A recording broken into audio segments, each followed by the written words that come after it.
What's up, Rink Rats? It's Woody. I'm here to tell you that this week's episode is brought to you by Champion Hockey. If you're looking for quality wheels, sticks, bags, and apparel, then look no further.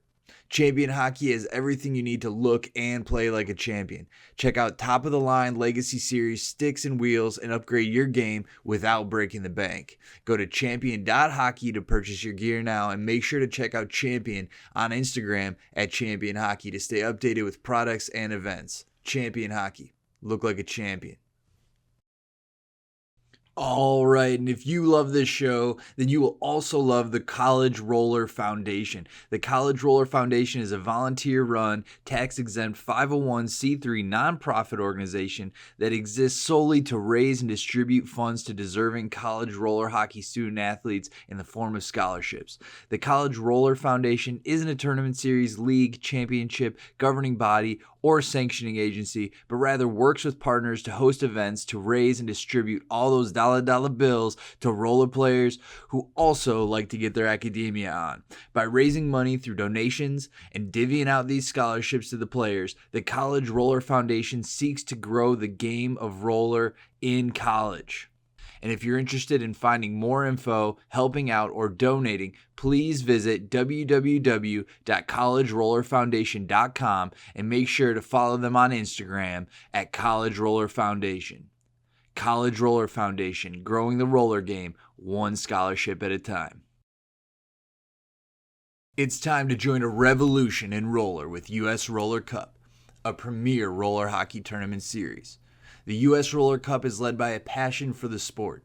U.S. Roller Cup is driven to create an unparalleled experience for players, fans, and coaches alike. With a focus on promoting roller hockey at all levels from youth to professional, we are committed to growing the game and fostering a sense of community within the roller hockey world. To find out more information, find tournaments near you, or to sign up for an upcoming tournament, go to www.usrollercup.com. And be sure to follow USRC on Instagram at US Roller Cup. US Roller Cup, a revolution in roller. No offside. What's up, everybody? You know what time it is. It's time for No Offsides, the world's #1 roller hockey podcast. I'm Justin Wood, and in today's episode, my partner Dan Dean and I will be talking to Jake Kopitzke. Jake is the founder of the tournament series US Roller Cup, which looks to revolutionize the roller industry not only by how it spends its profits, but how the rules are chosen by players for the tournaments. He is also the founder of the College Roller Hockey Foundation and the Women's College Roller Initiative, which seek to put scholarship money into the hands of young players in the inline community. And now it's time for the episode, For the Love of Roller, with Jake Kopitzke. The obvious news, I think a lot of people have already heard about the College Roller Foundation, and to go into detail about all that is going on there and behind it and answer some questions that people submitted. So, Heck yeah. Among other things. Yeah. Let's get into it. And so, we'll get to that, as if, viewers are wondering why my voice is just so terrible. Marble Reds. But yeah. No, but the one thing I want to touch up on, Jake, because I know you are very passionate about just kind of the skills behind things in hockey. And that's like right now, we had a day where, what was it? We had 2 Michigans in one day in the NHL, right? And so now everyone's like, oh, they're going to ban the Michigan in the NHL. What are your thoughts on that? Yeah, well, I guess my biggest concern with the Michigan and it getting banned is actually a situation where somebody breaks a stick and you have a goalie have an eye injury or something like that. That's my big concern. And I don't think it takes too many high-profile incidents, like maybe just a single one at the NHL level where a guy like a Vasilevsky or something like that loses an eye. And I think that people are going to really start calling into question whether or not it has legitimacy within the game. As you guys know, I'm personally a huge fan of pushing the envelope and bringing new skills and seeing what you can really do with those skills. But, the Michigan is one of those moves where guys pretty much only go for it when they have the time and space to. Yeah. And you don't really have too much of an option to defend it, especially when guys are trying it at the NHL level. And the only thing you really can hopefully do probably is two-hands somebody's stick. And so in an incident like that, where a defender comes over the top and two-hands a guy's stick trying to stop them from doing the Michigan, and shards of that stick end up into a goalie's eye, I think people start looking at it pretty differently. That's where my concerns come from. I think a lot of people probably have concerns about, like, is this lacrosse? Is it hockey? And I think the game will work itself out. I don't think you're going to have guys running 200 feet up the rink with the puck just, at waist height. Yeah, I mean, I think I could see it going either way, but I also see the popularity of hockey that has grown through these kind of skills and tricks moves, right? And so I fear, because hockey's been trending, roller hockey, NHL, I think it's been an upward trajectory over the last couple of years, right? Totally. And so my fear is that if we start eliminating things like this, then does hockey become boring? Yeah, well, and that's kind of the thing too, right? Innovation is what drives everything. I mean, that's like, as humans, we always want to be better, and it's like eventually people will figure out better how to defend it.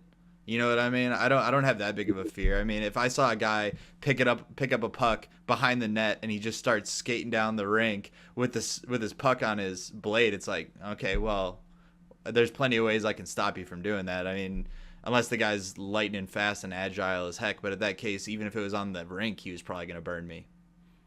For sure. Yeah, for sure. Like, if McDavid wants to pick it up and, cradle it lacrosse style 200 feet up the rink, is it that different than when he does it 8 other times that game anyway with the puck on the rink, right? Yeah.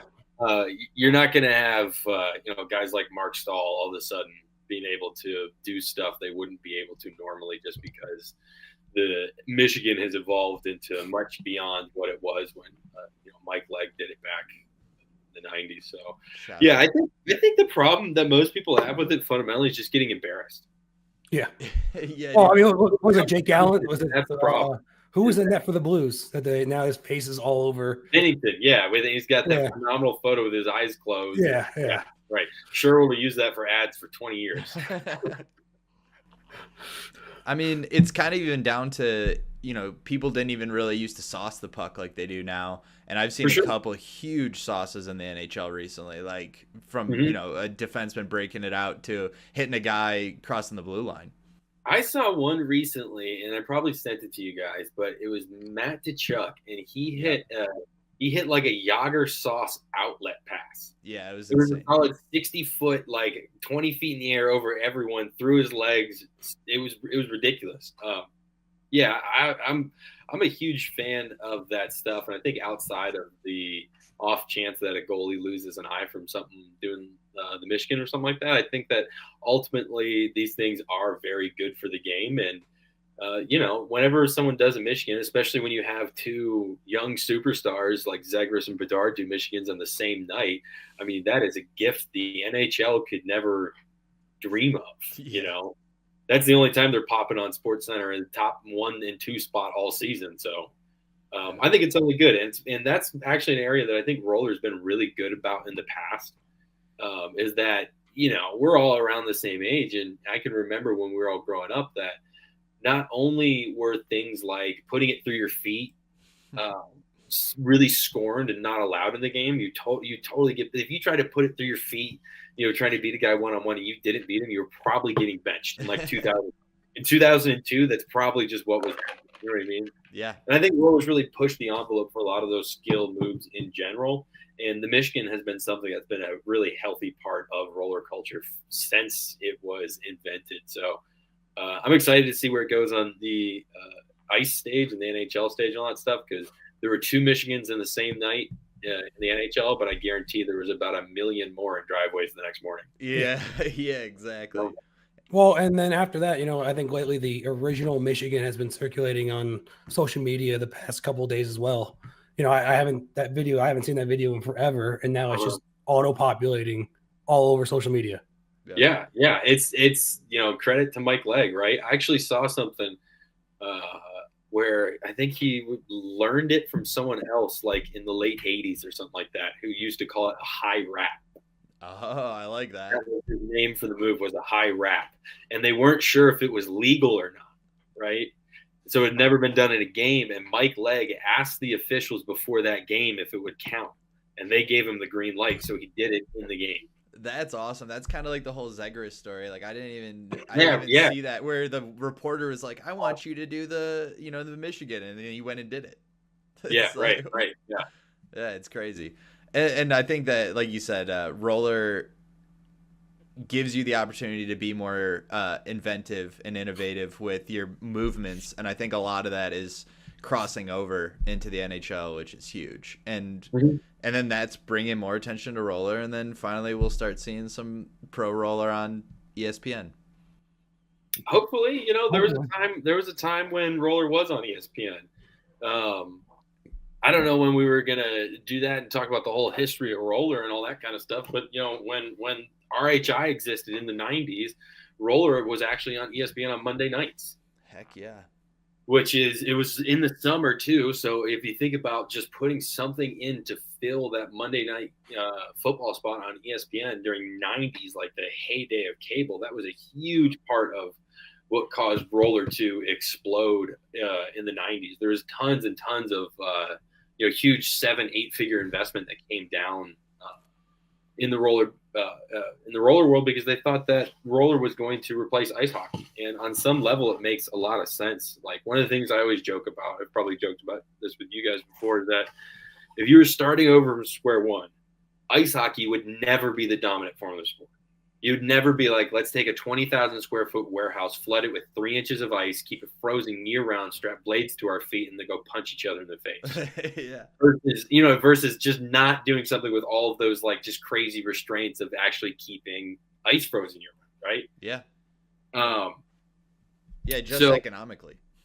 For sure. Yeah. So a lot of money came into roller in the 90s thinking that there was going to be a huge boom and turnover of ice hockey essentially turning into roller hockey. Roller hockey equipment outsold baseball equipment in the 90s. Yeah. Heck yeah. Insane to think about. Baseball, then this is like the era of Mark McGuire, Sammy Sosa. We don't talk about steroids. We're only talking about homers. Yeah. Like, this is the biggest MLB ever was, right? And here was roller hockey equipment outselling baseball equipment. And then from 2000 to 2010, roller hockey equipment was the single largest declining sector of sports equipment in the entire sports equipment market. Is that because all of us roller guys are cheap and just use our same old gear for like 40 years? That's exactly what it is, actually. Yeah, no, a lot of it has to do with the fact that our RHI collapsed, essentially. There's a ton of different answers there, but I think if you're trying to look at some of the fundamental reasons of why people turned away from roller hockey, I think it's important to sort of understand why the boom happened in the first place, and then tie it back to RHI, because RHI was somewhat thriving in the 90s. They had their TV spot Monday nights on ESPN. Their highest attendance, I think, was 15,000 people for a championship game, which that's pro sports. You can make real salaries doing that kind of thing, right? Yeah. And a lot of what happened with RHI's demise is that they tried to go from ESPN for a TV deal, I think, over to Fox, and the Fox deal fell through. And during that time when they wanted to go back to ESPN was no longer interested. Okay. So RHI went from being on Monday nights on one of the main cable channels in the United States to just not being on TV overnight, right? Yeah. And that's when within like 2 or 3 years, the league pretty much didn't exist anymore. And that was done by about, I think, 1998. So at 2000, you start seeing that huge collapse, right? Yeah. But if we kind of go back about a decade or so, the inline skate was actually invented by a minor leaguer who was looking to do off-ice training in the mid-'80s, right? So it was literally just an off-ice tool, right? Then Wayne Gretzky gets traded to the LA Kings, and all of a sudden kids in Southern California want to get into hockey, but it's Southern California, so they don't have the opportunity to play ice hockey. So what do? Is they take to the streets in the cul-de-sacs. And you had this massive boom of inline, and now that we call it roller hockey, and SoCal still is the heart of this entire thing, right? Yeah. That's still where you have the most ranks, the most teams, the highest average level of talent. All of that kind of stuff comes out of Southern California, right? And that's because kids in Southern California all of a sudden had this figure that they could look up to and place their dreams in, being Wayne Gretzky, right? And that's what makes kids want to do things like say, hey, mom and dad, can I get a pair of skates? Can I get a stick? Can I actually get into the sport? They have someone that they look up to, that they place their dreams in, right? And I think that's really important, this whole piece of dreams and selling this idea to young kids and working it together for the whole family, because ever since the last 20 years or so of roller hockey, we've done a really good job. The roller hockey industry has done a really good job at selling to the players on the idea of having elite competition. But what we haven't been able to do as a broader industry is figure out how to sell to the kids and the families that idea of dreams and futures and opportunities, right? Yeah. And that's what caused this boom initially. Okay, so you have this technological innovation, like roller hockey in the 90s, and its boom and bust was functionally a tech bubble like anything else. The tech being the inline skate. Then you have all of these kids influenced by Wayne Gretzky wanting to get into it, right? Wayne Gretzky tells a story on Chicklets in their most recent interview, where he went down to, when he got traded to LA recently, he was driving around with his wife and saw a bunch of tennis courts. And he was saying to his wife that in Canada, this would all be inline hockey or ball hockey in the summers, because that's just how hockey mad Canadians were. Yeah. And then 2 years later, he drove by the same tennis courts and they had signs up that said no inline hockey on the tennis courts, because there had been this explosion of kids and people who wanted to play hockey because of Wayne Gretzky, right? Yeah. And now here's something that I find super interesting about this, like, connection between Wayne Gretzky and dreams and these hotbeds that have sustained, right? If you were going to name the 3 biggest hotbeds for roller hockey right now, it's Southern California, St. Louis, and the greater Northeast, like Long Island to Philly corridor, which is that's only like 120 miles for people who aren't familiar with the region. That's probably half the distance, if not shorter, than from Irvine to the Plex in NorCal. So that's a really small pocket. And if you look at those 3 areas, that's where Wayne Gretzky played in the 90s. He played for LA, St. Louis, and the Rangers. Wow. So that's like this whole idea of making, like, the inline skate, making hockey more accessible, and kids being able to, like, try to fulfill that dream of being Wayne Gretzky. You can see the direct, like, footprints of where he went and where roller still survives today, right? Wow. And then when you bring that all back to, like, why does it matter why RHI collapsed and how does that relate to the whole sport? Because that's where roller kids would have wanted to go in the 90s. If you got into roller hockey because it was a cheaper, more accessible version of the sport that you could play in Florida, where there wasn't ice hockey in the 90s, really, right? Yeah. You could then turn on ESPN in Monday nights in the summer and go, oh, I want to go play, for the Anaheim Bullfrogs. Like, there's real pro teams. There's 24 teams in RHI at its peak. It was a real legit thing. It was hemorrhaging money. That's a totally different story, right?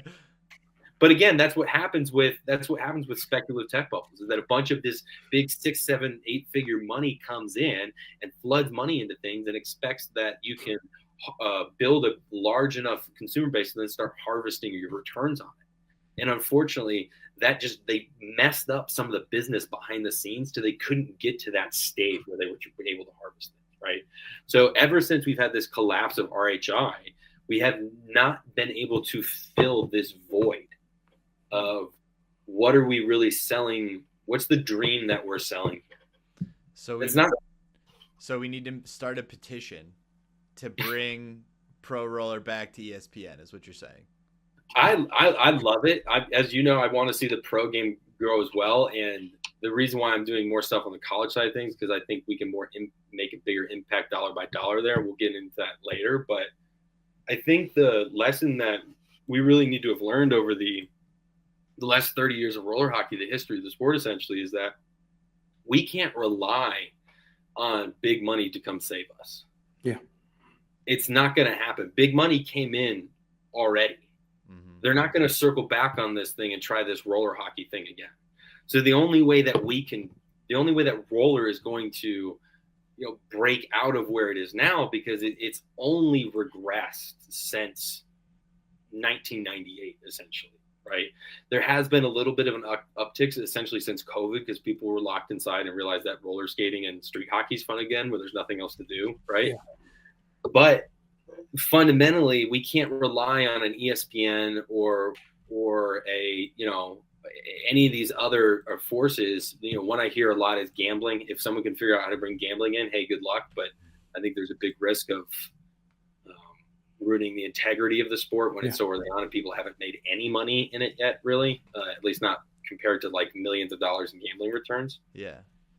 I think we really need to try to focus on solutions that we can do ourselves, which are grassroots collectivist solutions, because there isn't going to be this, magical solution that comes from above and lifts roller hockey up to the heights that we want to see it go to. We're going to have to do that ourselves. And so I'm a huge proponent of the pro thing, but when we look at the landscape of things, we can't even get companies like Bauer and CCM and Warrior to pay attention and True to pay attention to roller hockey anymore.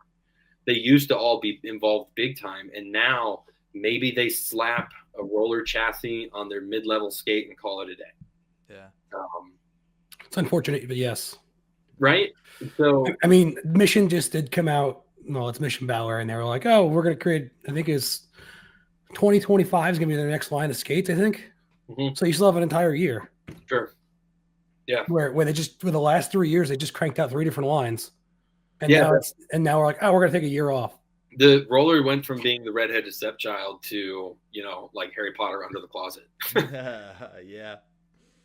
It's when you look at it from that standpoint, it's pretty bleak, because for those of us within the community, we have such hope and passion about this thing that it's like you want to shake other people by the shoulders and be like, why don't you get this thing? And fundamentally at this point, they aren't, they won't, they don't, whatever. We just got to move on and figure out how to do it on our own. So the solutions out there of what I could personally do to move the sport forward, pro wasn't necessarily the thing that made the most sense to me to direct the most resources towards, because if I was looking at doing a tournament series, like ultimately what I've ended up doing and then creating College Roller Foundation is that if I was going to do a tournament series was going to make X amount of money if I could grow it to a certain size, and then I could take, Y percentage of that, and that was going to equal a certain amount of money. And that certain amount of money wasn't necessarily going to even be the salary for 2 guys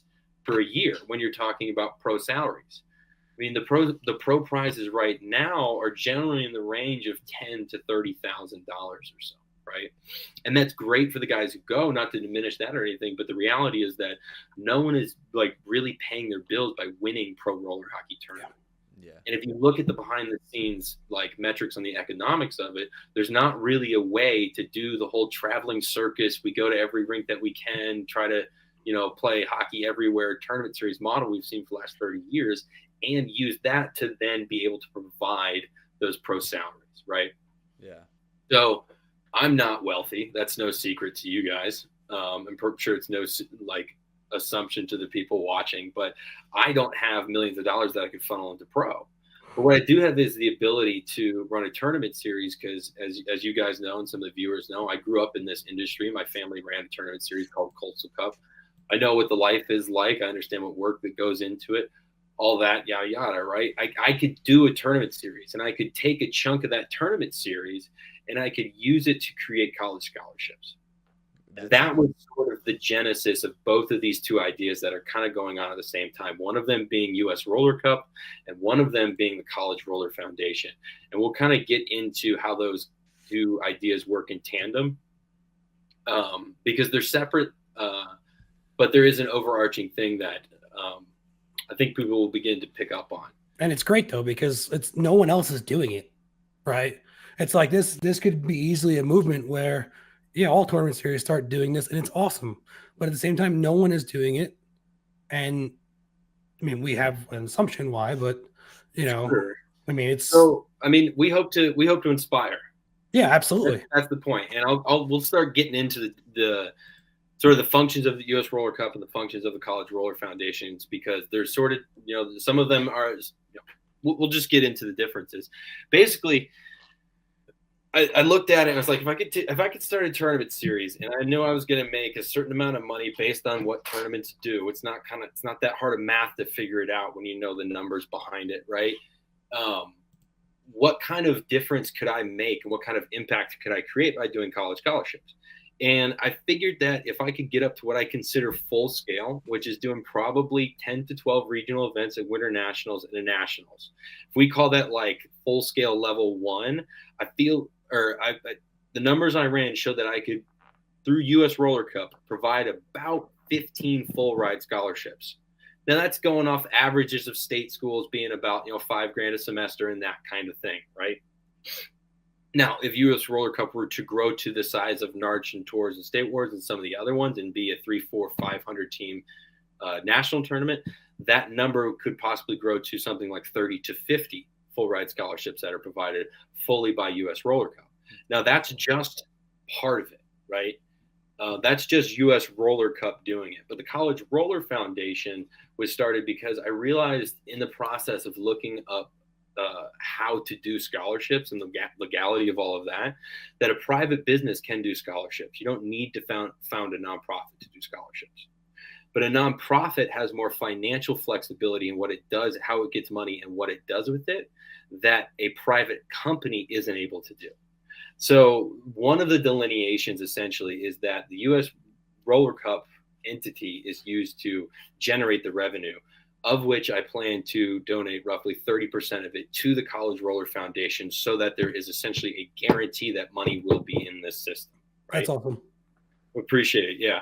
So the other the benefits of having a nonprofit, though, and this is I feel like I should mention too, that the College Roller Foundation is a tax exempt 501(c) nonprofit, volunteer run.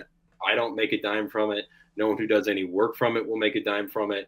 College Roller Foundation is like a pure entity that exists specifically to provide scholarships for deserving college roller hockey players, and it also builds a broader infrastructure to mutually benefit its participants into creating this goal, right? Yeah. So one of the really cool things that a nonprofit can do that a business can't do is a nonprofit can take donations, right? Yeah. So that means that not only can the College Roller Foundation raise money through the donations it receives from US Roller Cup, but it also can do things like do private fundraising campaigns, do raffles, do private donations, sell merchandise, all of these other activities, which goes into a pool of money called the general pool, right? Yeah. One of the things that people want to know about the College Roller Foundation in general is how is this money getting awarded? And before we get into some of these other specifics, I would like anyone watching this to know that the College Roller Foundation is founded in a pretty open-ended sense right now. That means that we want anyone who shares in this vision and goal to reach out and try to work with us on this. We're not trying to wrestle anything away from anyone, but we are creating a very new idea of a system that could work in roller hockey. And so we want people who potentially would be stakeholders and things that are similar to that now to reach out to us so that we can collectively build this vision together, right? But we expect the money to be handed out at events, to be won essentially at tournaments, right? Yep. To take the prize money that was being given in tournaments and turn that into college scholarships and open up a college division at these tournaments, which that would be nuts. Well, if we cycle back to the idea of providing a sense of dreams, I think having the college divisions at the same tournaments that the youth is at is really, really important. Agreed. Yeah. Because then the kids are there and they're able to actually see what their future can look like. And they're actually able, the parents are able to see the scholarships like won in real time and realize that there's a future for their kids. I think that connection of having the college events at the youth events as well, opposed to being separate, is really important. But so the College Roller Foundation doesn't do events, doesn't do tournaments. It's not a tournament series. It's not a reffing agency. It's not a sanctioning body. It's not a governing agency. It's not insurance. It's not any of these other things. Those are all the different kinds of partners that we want to work with, right? But we're going to sort of offhand or delineate or delegate that responsibility to people that we call, organizations that we call host partners. And host partners are going to be organizations that are willing to host these events that the college teams will participate at to win these funds, right? Mm-hmm. And one of the really cool benefits that we're able to do through a nonprofit that I wouldn't be able to do through a private business, right, is we're able to take that general pool of money that we raise through selling merchandise, private donations, raffles, all these other means, and we can distribute that at the events that the host partners have, right? Beautiful. And so that's one of these financial things that we just wouldn't be able to do through the means of a private business. But when we introduce a nonprofit structure, it becomes this force multiplier, because all of a sudden we can collectively raise this money and buy into this dream. Like if you believe in the College Roller Foundation and the dream of providing college scholarships to the next generation of players, all you have to do is do something as simple as buy a t-shirt or a hat from the College Roller Foundation, and you're supporting this dream. And that money goes into this pool of money referred to as the general pool. Now, to become a host partner, you have to donate some money to the College Roller Foundation. That's really the only hurdle into it. But there aren't any other special hurdles or qualifications or criteria or anything like that in order to be a host partner. It's not limiting to any organization out there that wants to participate in this, right? But so then all of the host partner money goes into a separate pool called the host pool. Okay. And let's say that the host pool is worth $100,000. And Tournament A has donated $50,000 of the host pool through a calendar year when we're raising that money, right? They've donated 50% of that host pool. That means that they would be entitled to giving out 50% of the money raised in that calendar year through the general pool as scholarships at their events. Wow. Which that in itself That'd is be cool. really, that in itself is a really powerful idea, because it creates this system in which we can collectively raise funds and then actively distribute it to the deserving players who win it through rights of competition, right? But what it does for all of the different agencies and organizations out there that maybe host events and are looking at this like, I don't want to start taking a certain part of my bottom line and donating it just because that's now the cool hip thing to do, right? Well, if you're a tournament series out there and you're going to put $15,000 for your pro prize, what you can do now is instead take all of that money or some of it and donate it to the College Roller Foundation, and maybe that $15,000 turns into 30. Yeah. It's able to act as a force multiplier and make all of these individual events more powerful and increase the number or the actual amount of scholarships that we're able to deliver to these players. So that's one of these things where I said earlier, it's about creating a new system. It's about using the scholarship idea to create a new system in which we all are pushing towards the same goal and we all mutually benefit, right? So it's pretty obvious how the college teams and the players would benefit in this system. They're going to benefit by getting scholarships, right? Yeah. Fundamentally, scholarships, I think, are more powerful dollar for dollar than pro salaries are, at least right now, how much money we have to give out, because scholarships are fundamentally offsetting a cost you're already going to have. It's not paying your entire bills. It's just you have this cost of going to school, and it's going to put a dent in that or hopefully make school free for you. And we actually have there's enough economic momentum within roller hockey right now to be able to provide that for a significant amount of kids, right? For the next generation of them. And this new system using this host pool, right? And this general pool funds where we're able to sort of spread this money around and then ultimately have it go back to the players means that it's beneficial for people who are hosting events. So they can take their existing brands and buy into this system really easily and assimilate into it very well and not have to do anything, because all of the infrastructure of handing out the scholarships, all the tax stuff, all of that kind of stuff is handled by the College Roller Foundation. So it allows anyone who wants to participate in to be able to do it very, very easily, because essentially all they have to do is donate money to the College Roller Foundation and then host an event the way that they want to, right?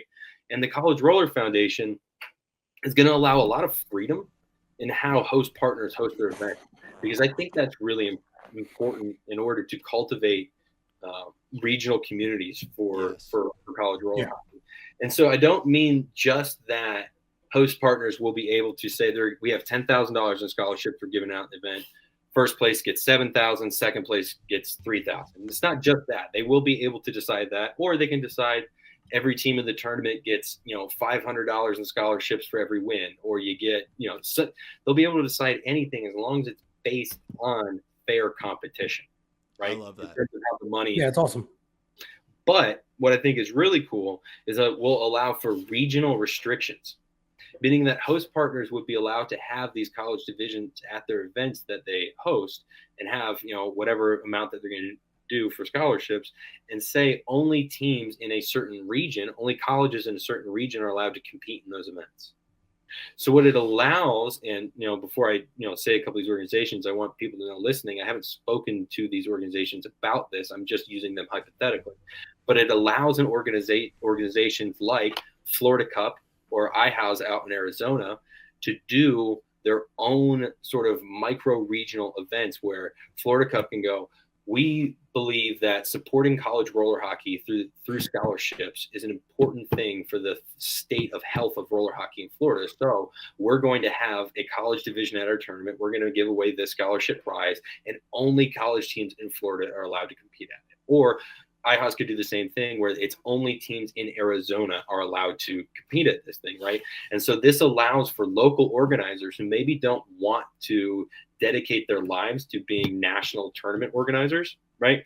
And spend 20 weekends on the road and do all that. You can just do the 1 or 2 tournaments you want to a year at Highline or XL or any of these rinks around the country, right? And do your one-off tournaments that your local guys will go to, and give some of that money back to your communities and help create this fostered sense of opportunity and dreams and a future for the next generation. Because like we were saying, the money's never coming from the top down. Yeah. So we have to reimagine the way economics work in roller hockey so that the money can go from the bottom and build a solid foundation and lift it up. And that's the idea of the College Roller Foundation, is creating not only those scholarships that kids want to play for, but also a way to create a healthy ecosystem that supports one another, right? So that's sort of how our host pools and our general pool system works, which I think is a solid 30% of this whole idea, because that gives a pretty rich incentive for other organizers wanting to participate in this kind of thing, especially if you're a smaller regional organizer in the the general pool, where you get up to something sizable and you're only able to put maybe $1,000 into the host pool. You can multiply that up to like a 5,000. It all depends on how big that general pool gets, right? Excuse me. So I think the next natural segue is to talk about our builder tiers. Yeah. So the builder tiers system is what most nonprofits would probably refer to as their donor tier system. And a lot of nonprofits like to have tiers for their donors because people who engage in philanthropy essentially like to be able to brag about it a little bit. They like to be able to say, I'm a platinum level donor at this organization. And that often comes with certain benefits, like there are dinners with the directors or access to certain events or awards, recognition, stuff like that, right? We have also introduced a donor tier system to the College Roller Foundation, but we're calling it our builder tier system because we believe that your contributions are literally building the future for the next generation of roller hockey student athletes, right? So not only does it function as a way for people who are interested in philanthropy to show how much they're contributing to roller hockey, to be able to wear that I'm a gold level builder of a College Roller Foundation hoodie around the tournament and have everyone know that you've put X amount of money into college roller hockey and that you are one of the important benefactors of the sport. It allows people to have a sense of ownership over this. Like if hockey is a niche sport, roller hockey is a cult sport, right? Yeah. And people in roller already have this really intense sense of ownership over the sport. And this gives them an opportunity to have a very, very direct relationship with that feeling of ownership and what it means to them and how they contribute, right? But the builder tiers, I think, is a decent time to kind of revert back to me talking from the US Roller Cup standpoint, because one of the things that I picked up through the industry as I was setting up all my sponsorships with US Roller Cup, is that a lot of the people that we spoke to, pretty much everyone across the industry, manufacturers and whatnot, who are interested in sponsoring things, gave us the same line of, why should we sponsor you? How are you going to help us sell another wheel, another stick, another jersey? We already spend X, Y, and Z at this tournament and that tournament and these guys, and we don't really think we get anything back. We feel like the average roller hockey buyer knows the roller hockey market and that we kind of are going through the motions with sponsoring things, but they're not really providing a good sense of engaging in the marketplace and turning over on sales and converting and all of these things that matter when you're running a business, right? Yeah. And so I think that the builder tier system for the College Roller Foundation actually offer a revolutionary new way for businesses who are looking to sponsor roller hockey at large to reevaluate their relationship with the way that they spend their sponsorship dollars. So instead of spending a few $1,000s sponsoring a tournament series or a league or a couple teams or whatever, it might be a better use of your money as a manufacturer or a potential sponsor to donate that money to the College Roller Foundation and be able to climb that builder tier list, because that will show to the whole roller hockey world this very direct relationship that you have with what you're willing to financially contribute back to the sport, and how, what that means about your business overall and its relationship with roller hockey. So before, if we're looking at sponsorships as this way for brands to demonstrate their relationship to roller hockey and to try to differentiate themselves in the marketplace between other brands and say, hey, we're over here, we're with this guy, we're clearly of another tier than this other brand, right? That's not really been a very clear and easy thing for brands to do, because the tournament marketplace has been the three big boys essentially for the last 30 years. And so because of a stagnant market, they don't feel like they have the opportunity to really, jostle out there and say, my brand's better than your brand. Well, US Roller Cup offers a very direct, empirical, data-driven way to do that, because it's based off of your donations. So it's literally a way for brands, in some sense, to keep score of their level of commitment back to roller hockey. And I think that's a really beautiful mechanism to introduce into the sport, because it's one of those things, like I was saying, it's about reimagining how the economic system that supports the sport works, right? Yeah. And so now, as a roller hockey customer, if we're thinking about this from the perspective of changing how the sponsorship system works, essentially, right?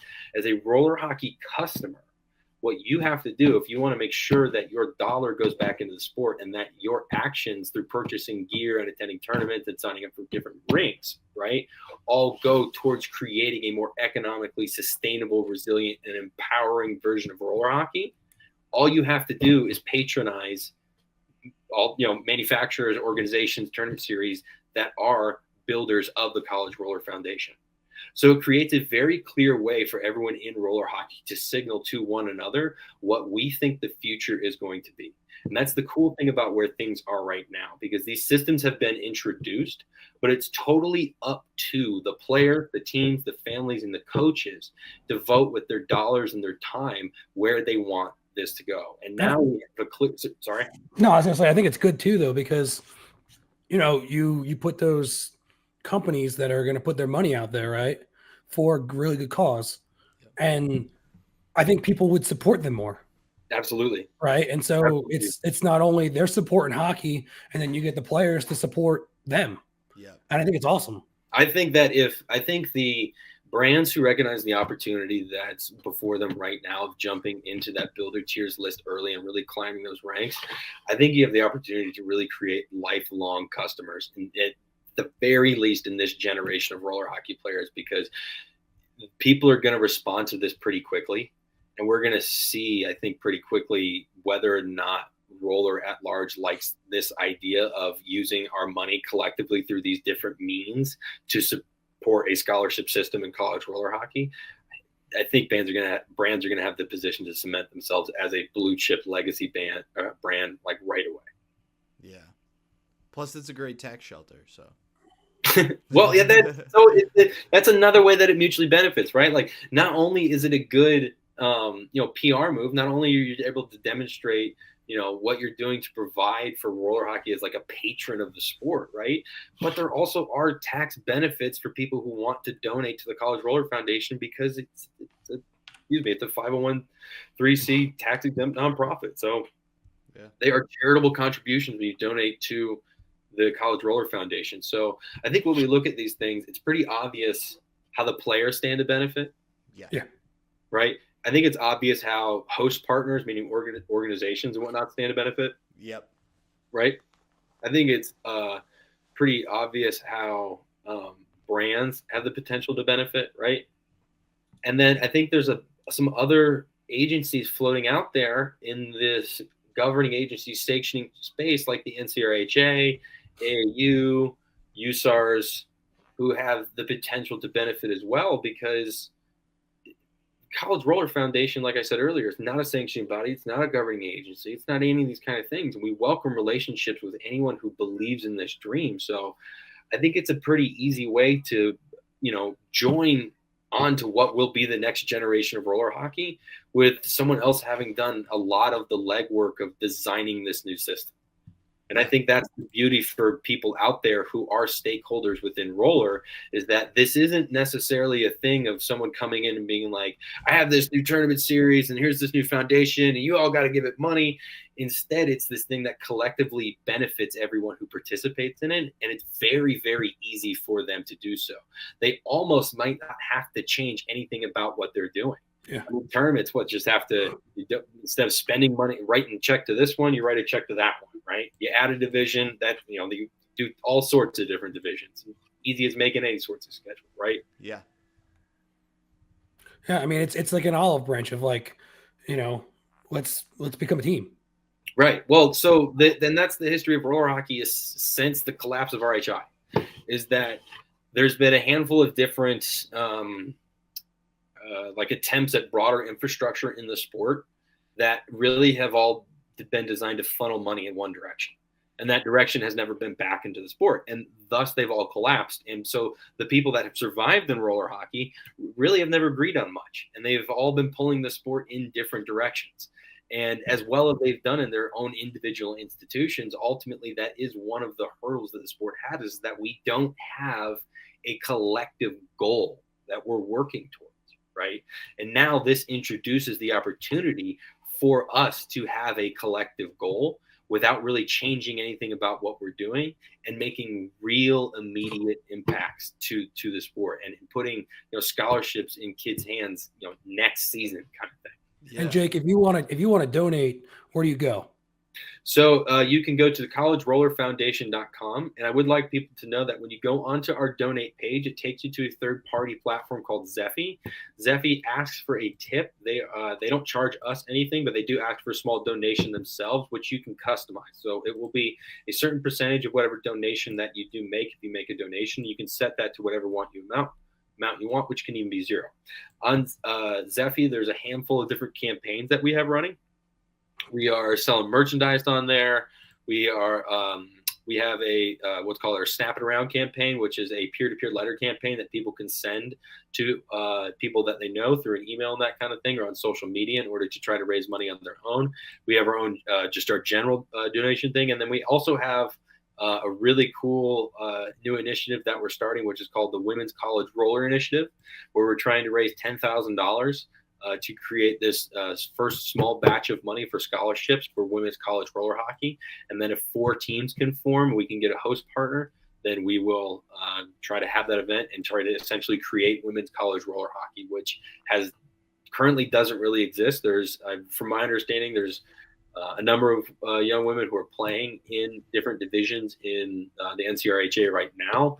But we believe that creating a robust women's and girls side of the sport is essential to making roller hockey more financially sustainable and resilient. One of the big downturn that killed off so many rinks over the last 20 years was the 2008 recession. Yeah. Rinks just dropped by the wayside a year or two after that. So we can figure out a way to double, the amount of time that's booked on rinks because women and girls are playing. That's only better for the sport. Yeah. And I think there's an attitude right now in the sport of people don't want to try to push it any further than it already is, because it's like, well, women and girls is such a small fraction compared to men's, and the interest just isn't there. And I sort of fundamentally don't line up with that kind of thing. Yeah. We've seen a lot of women play over the past few years, and there are some damn good women. Oh yeah, absolutely, players, man. Oh yeah. I think it's a huge missed opportunity, actually, that if you look at the prizes for pro for last summer, the men's prizes are 20, 30 grand. The women's prize was $3 grand. Yeah. And when you look at the salaries of men's and women's pro hockey players, you're not going to get an NHL player out of summer nationals because they want the money. Yeah. They just want to have fun, right? Yeah. But the women's hockey players make $100 grand.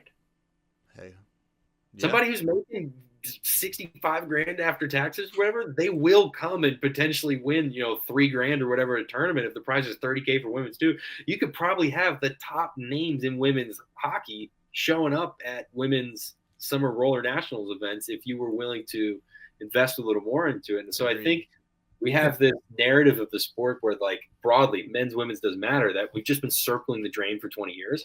And I think to change anything, you have to stand against that tide.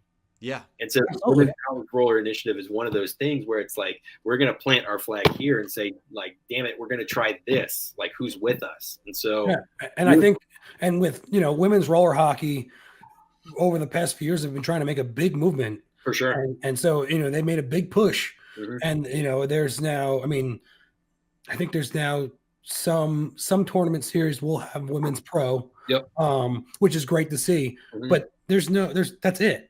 Yeah. There needs to be more. Yeah. It's tough. It's tough. I think, that's one of the things that we hope we can do is act as a catalyst and get some broader media attention on these things and get more women and young girls into roller hockey through the College Roller Initiative. One of the things that we hope to see in general with injecting all these funds into college roller hockey is to have a bunch of people from ice hockey go, hey, what's going on over there? We want a piece of that action. That's literally one of the goals, because that's the immediate audience that we can draw from that isn't already playing roller hockey that would play it tomorrow if they could. Yep. And so I think there's a huge opportunity in women's sports in general for roller hockey to sort of step forward as one of the women's and girls sports, because women's and girls sports operate a little differently, that there are women's and girls specific sports in a sense, not specifically dominated, probably a better way to say it. Like volleyball is a women and girls dominated sport for the most part. And if you look at a lot of the times when someone tries to take a sport and make it a women's sport, they try to nerf it in all these different ways. Yeah. And it's not successful, because women and girls, young girls, have the same dreams that young boys do when they watch sports on TV, and they want to do the same thing. So I think we have a cool opportunity within roller hockey. Lacrosse being an example, which I know women's lacrosse is decently healthy, but they wear different helmets and yada yada. It's just not the same thing. And there's young girls out there going, I want to play lacrosse. Yes. Yeah. And I think in hockey, we have a really cool opportunity to just give them hockey. Yeah, just straight line the same. Yeah, right. And I think the broader, young female athlete will respond to that. Yeah. Because they don't have as many robust options that are enthusiastically welcoming them in. And I think roller hockey could really do a lot better if we were enthusiastically welcoming young girls in the sport. And I think it's kind of the perfect sport to do that in at this point. We've already not made the mistake of pigeonholing them into a different style.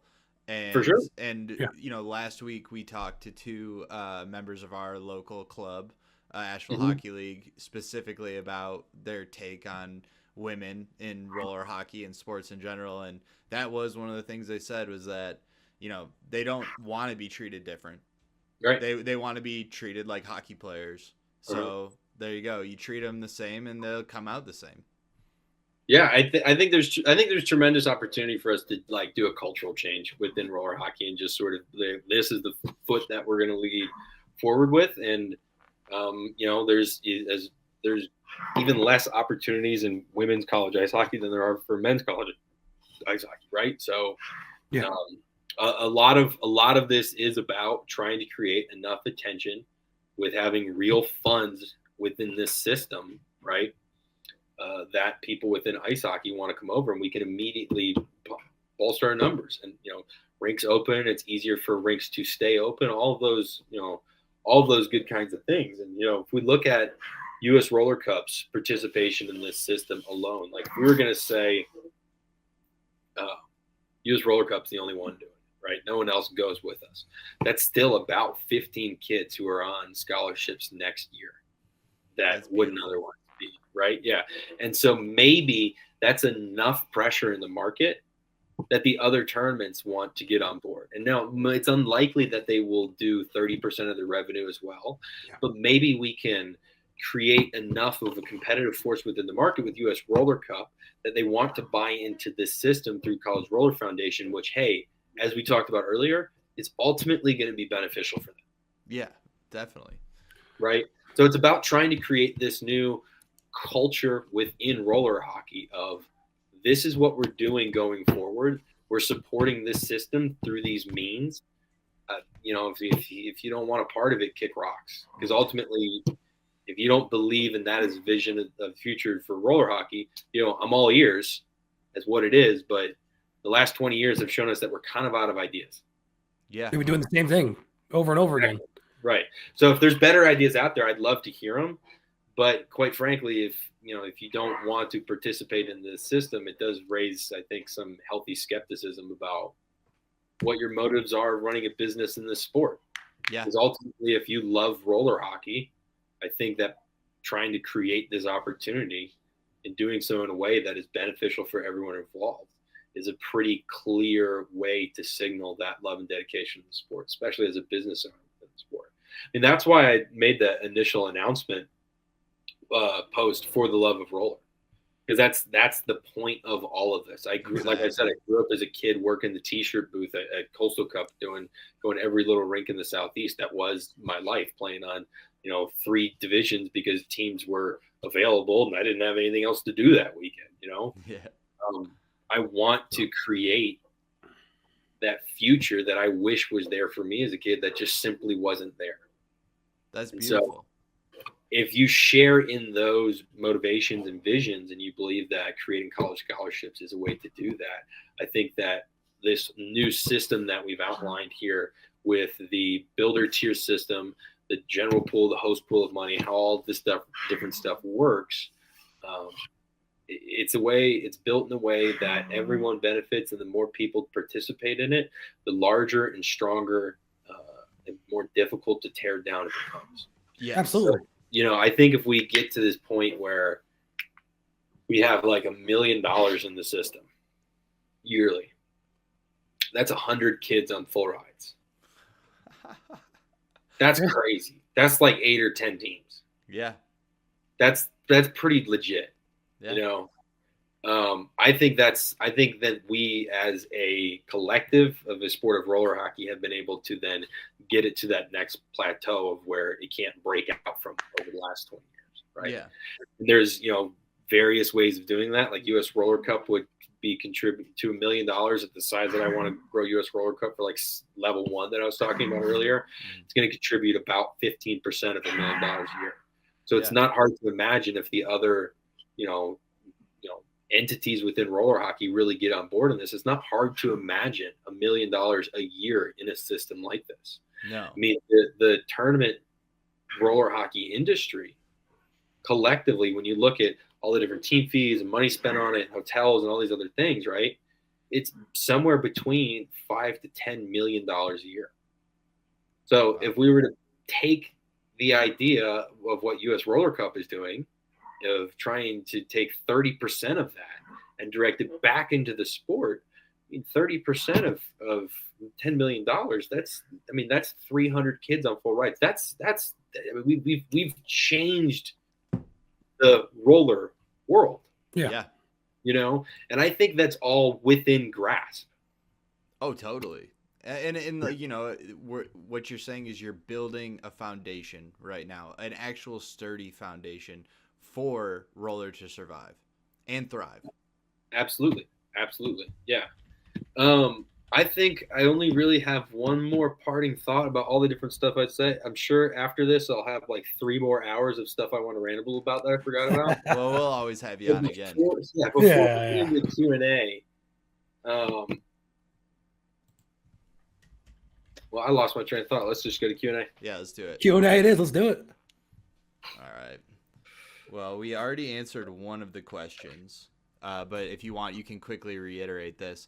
How does a person become a host partner? It's pretty simple, essentially. I would say the first step is to reach out to the College Roller Foundation at collegerollerfoundation@gmail.com. Other than that, it will require a donation, and then we'd have to iron out the details of when you want the event to be, and how you're going to hand out the money and that kind of stuff.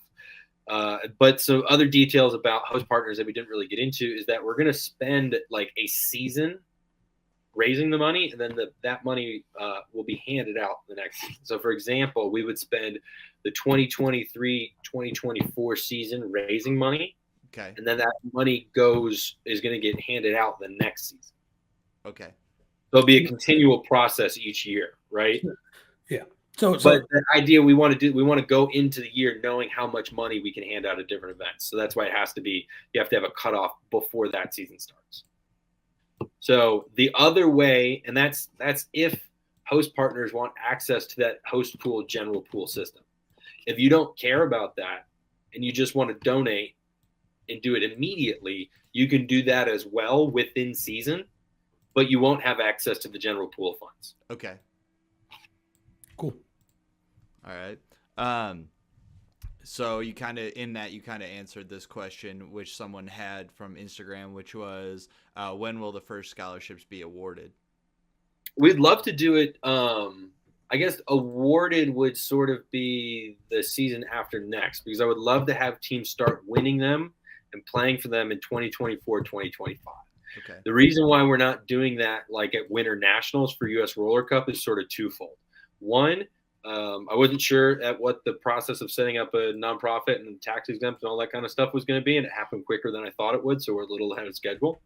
The other thing is I want to give ample time for all of these other parties that we mentioned who are different stakeholders within the game to try to build relationships with the College Roller Foundation before we start doing this, opposed to just jumping into this and saying, bam, here's this new thing, and causing all this chaos and saying, you guys got to figure out and deal with it.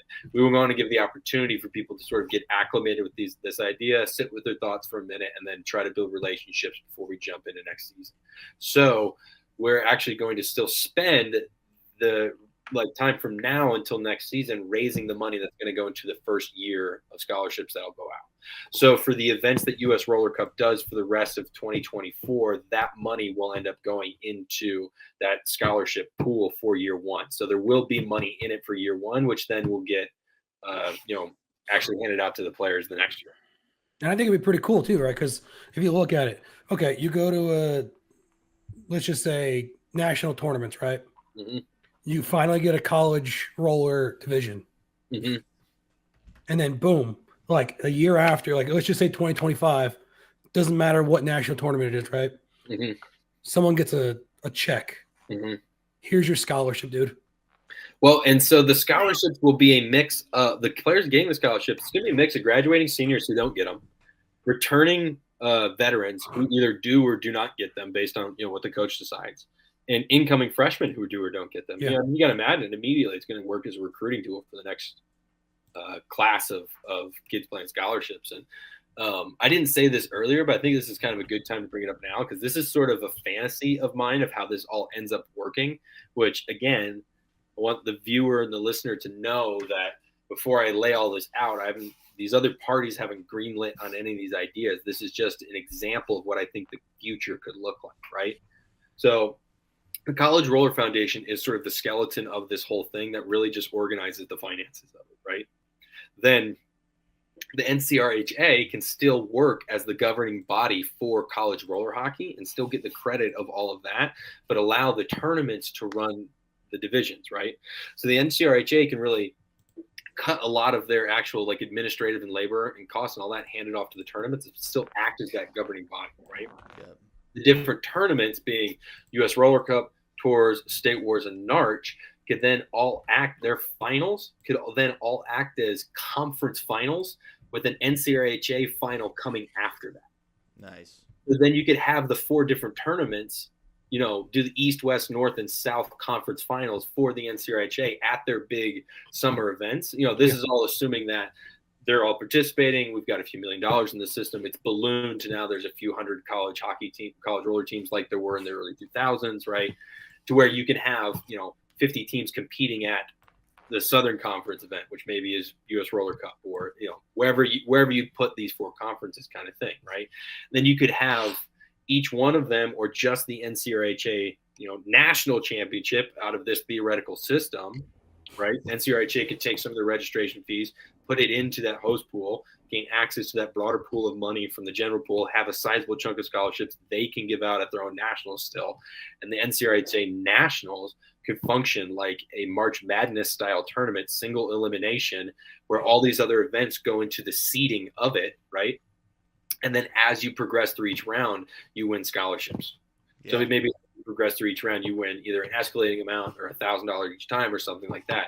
So I think there's this really, really, really cool way that we can take the new ideas that we're doing with US Roller Cup and the College Roller Foundation and implement them in with everyone else who is still a stakeholder within roller, and people keep their same positions, but we all still work together to grow this thing. Yes. So like I see a very kumbaya, we can work together future of this where everyone ends up benefiting. We all end up growing. The sport ends up growing. We provide this great future. I don't know if that'll happen based on the history of roller hockey, but that is the intention of this new system. And that's why the College Roller Foundation has been built so open-endedly, because it's not designed to keep anyone out. It's not designed to give US Roller Cup an advantage in this new thing. Again, I could have done that scholarships and just done 30% of US Roller Cup as scholarships as through private business, and not invited anyone else in and just going, I'm going to outcompete everyone else and I'm going to have a better tournament for the community and people respond to that. Yeah. Instead, again, a nonprofit, invite everyone in, strengthen numbers, yada, yada, all that kind of stuff. So I think it would be, because, if we got to that point where all the tournaments are participating and NCRHA is a sanctioning agency and all that, then we're really starting to build something very, very strong and powerful. And that's got 6-7 figures of scholarships in it every single year. I mean, that's powerful.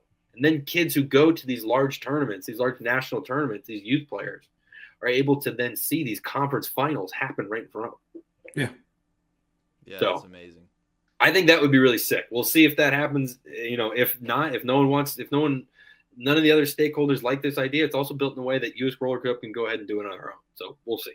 But I personally want to see everybody kind of throw their hat in. I don't see any reason why not. I mean, I think the idea overall is strongest if that's what happens. Exactly. Yeah, absolutely. Yeah. I mean, more kids play roller hockey. Bingo. Yeah. Bingo. Because again, it's about making the sport more sustainable, resilient, and empowering. Yeah. Right?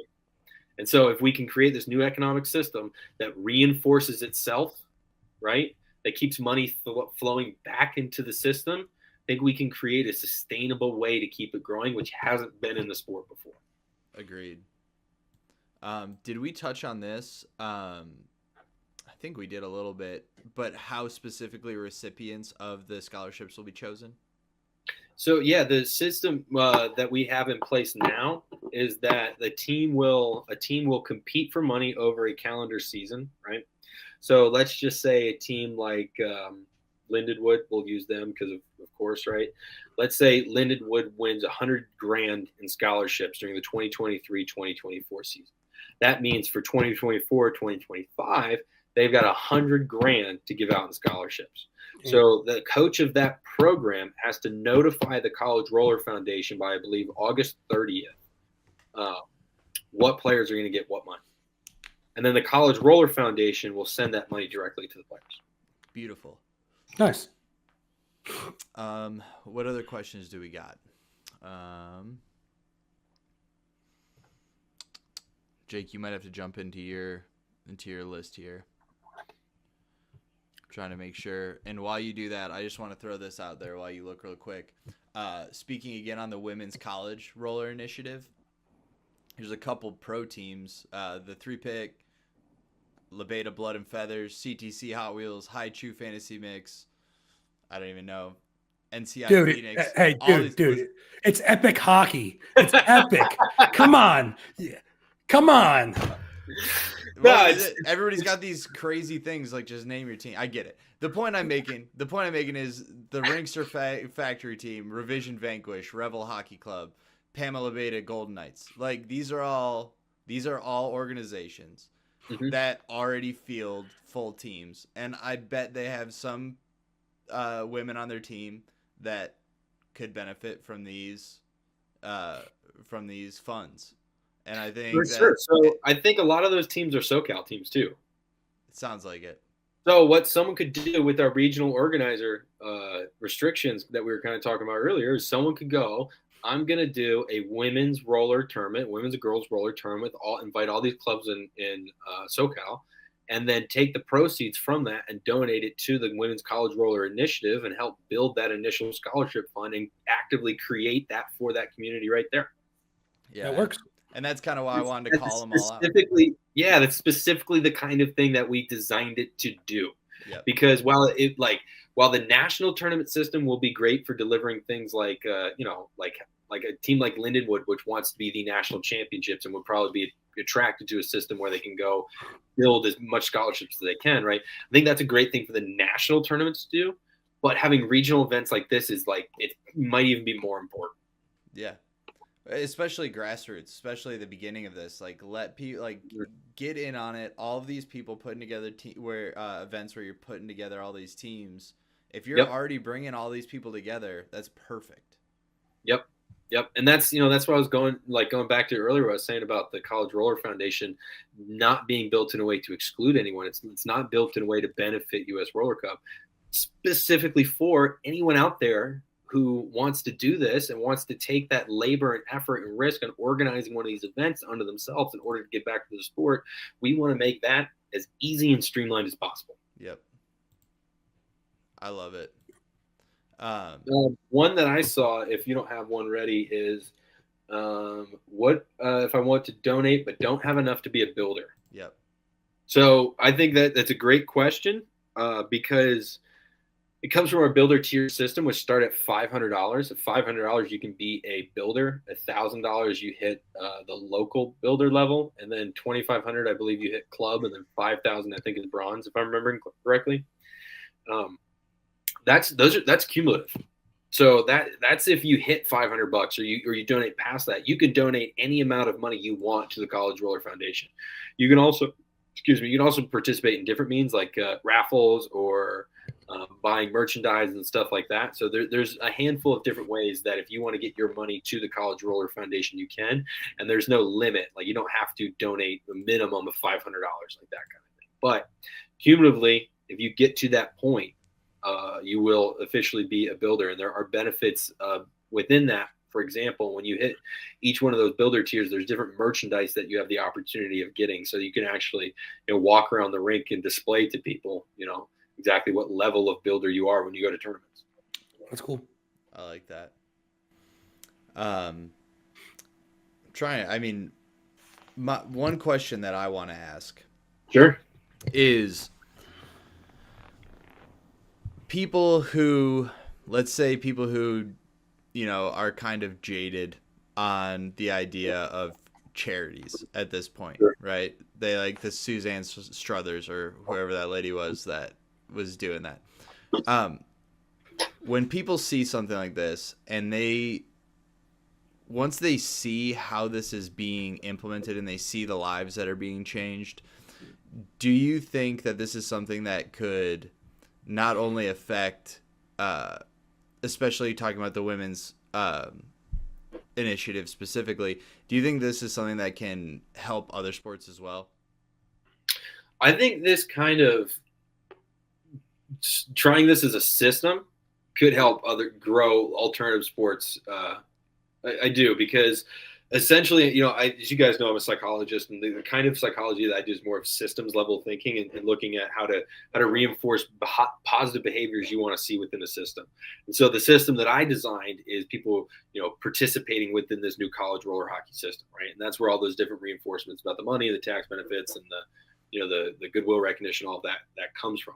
None of that's unique to hockey. Yeah. So I think if this proves to be successful within roller hockey, there's no reason you couldn't, copy and paste this to pickleball or whatever you want to do with it. P word. But to touch on the thing about people not trusting charities and nonprofits and stuff like that, I think that's valid because a lot of them are criminals.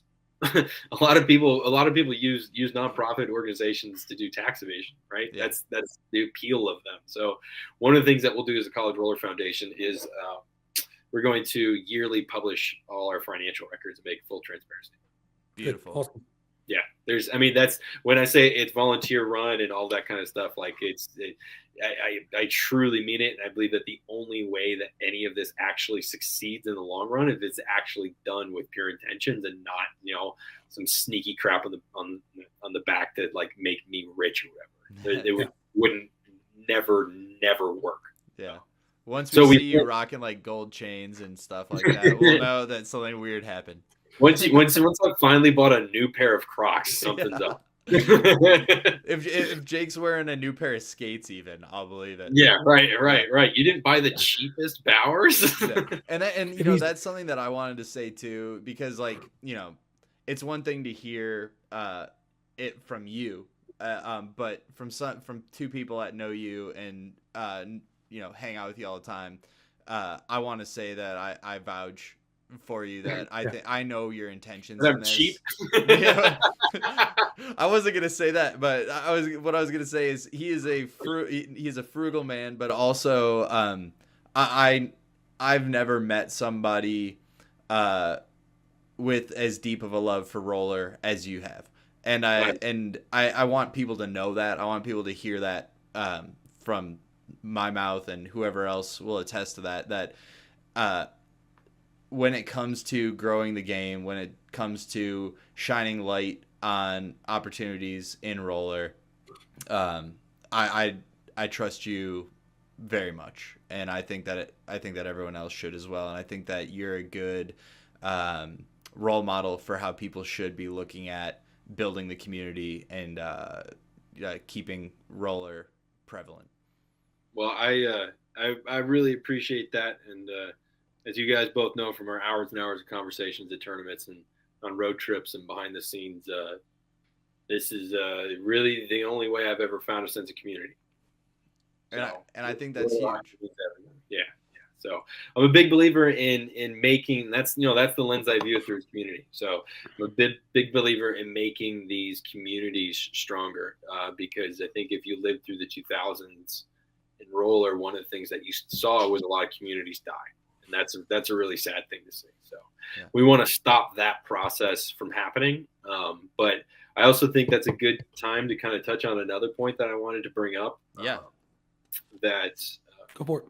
So you mentioned about just people running things and yada, yada, yada and all that. So currently I am running the College Roller Foundation. However, that is not the long-term plan for the College Roller Foundation. The long-term plan for the College Roller Foundation is for once it's grown to a certain size where I feel like it's sustainable to hand off, I want to transition it to a board of directors that is full of people from all of the communities around the country within roller hockey so that we can get people who represent all of these different communities within roller hockey and actually have, some sort of sense of like a representative democracy guiding the future of roller hockey and on what will become the board of directors for the College Roller Foundation. So that's another thing that when people ask me, hey, I love this, how do I help? How do I get involved? Especially if you're from around the country and you're not able to help in person or whatever the thing may be, definitely reach out and start building a relationship so that you can be considered to be on that board of directors, because I want people that I think are good, honest, high integrity people that are full of character, that I trust their wisdom in guaranteeing this thing going forward. Because right now I don't have any doubts in my ability to like rule things with an iron fist and make sure that like what my vision is happens as long as people are with me. But I think it's only appropriate that this thing transitions to a broader organizational structure with more diverse opinions about how things should work and more just inherent accountability and transparency and all of those things that come with a board of directors. Yeah, and in you talking about it bringing in people from different regions of the country, I think that's huge too, because it's different everywhere. Like you said, there's a ton of teams in SoCal. There's one team in Western North Carolina that I know of. It comes down to the fact that everyone's region is different, and to really be successful in marketing this and finding donations and putting it together, we're going to need people from all the different regions that know their region to represent it properly. So if you're interested, please reach out. Well, and one of the things that really contributed to the like the general shrinking of roller, especially over the last 10 years. And this is something that we're specifically trying to address with US Roller Cup, is that a lot of the big boys, a lot of the big tournaments, they stopped going to most of the markets. Yeah. They only went to the places that they felt were fielding the most teams for their nationals. And on some level, it makes a lot of sense because that's where most of your money is coming from, is nationals. So you're going to support the teams that are supporting you. Essentially, that's the thought behind that, right? So you're not going to some of these other rinks because they don't even bother sending a team to national, right? Yeah. Well, that's something we really want to change, and we're going to change that with US Roller Cup, and we want to come to a lot of these forgotten markets. That's why we're starting Winter Nationals at SGAA. But I think that's more important to have those local representatives within the board of directors for the College Roller Foundation, or whatever that organizational structure ends up being, because then we have people within all of these different rinks and communities that actually have a voice in the way the sport's going to go. And that is something that has never been the case before in roller hockey. And I think that's really, really, really important to helping things push forward, especially since we have to do it from a grassroots movement. Yeah. Yeah. I 100% agree. Is there anything else with College Roller Foundation or USRC that you want to talk about? Let me see. I'm looking through these. Because I have a video that I want to share just to show people who you are a little bit. Oh, sure. Yeah, I don't know what this is. Okay, sure. Yeah, I was looking through the questions. I think we kind of sort of hit on a lot of stuff, just meandering around. Some stuff like, will even the playing field or go to schools that already offer scholarships? It's it all depends on who wins. So I think that's kind of obvious based on the conversation. But yeah, let's see what you got for me. Make me blush. All right, here we go. I just love it. I always like to go through people's social media every time we're going to interview them, just to see if I can find something. And I found this video. Just the James Neal highlight reel? Yeah. No, this is you dog sitting. Oh. And just absolutely dangling two dogs at the same time. Yeah, shout out to Luna and Waker.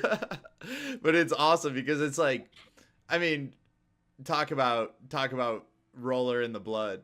I mean, it's like hockey in the blood. Like it's like, how am I going to occupy this dog's time? Well, so I think for all the young kids out there who may be watching this video, pay attention to the puck protection when you got two attackers on you. Yeah. Dogs are a great way to practice. Yeah, we used to do that. Me and my brothers would do it in our basement with my dog specifically. She loved it.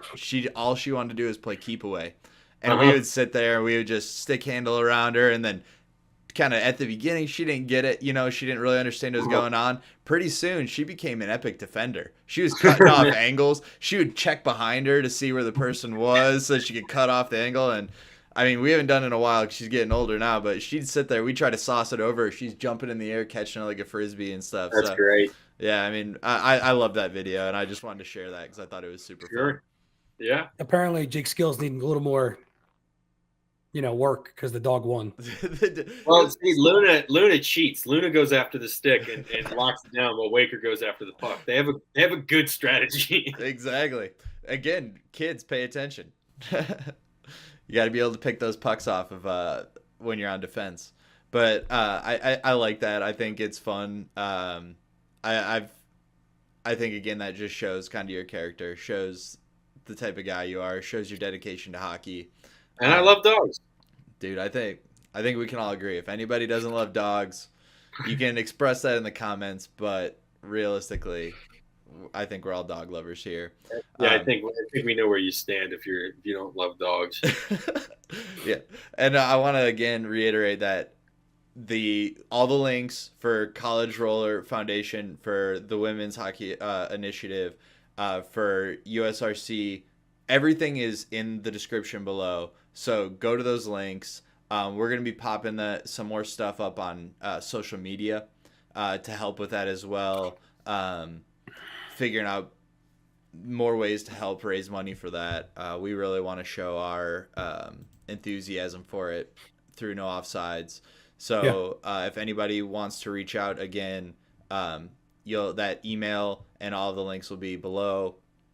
And we just want to see the game grow and support what we've got started here.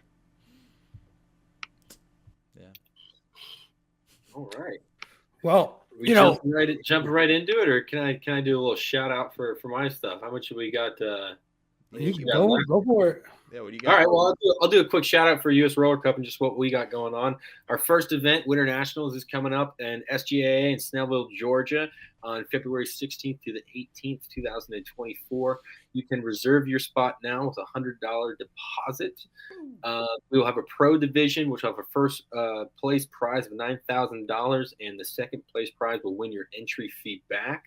Also like to give a quick shout out to our sponsors, Alkali Hockey, Biscuit Balm, Champion Hockey, Black Biscuit, and then we also are affiliates with Pure Hockey, Butt Ends, and Hockey Wraparound. So thank you to all of our support, and we hope to see everyone at Winter Nationals.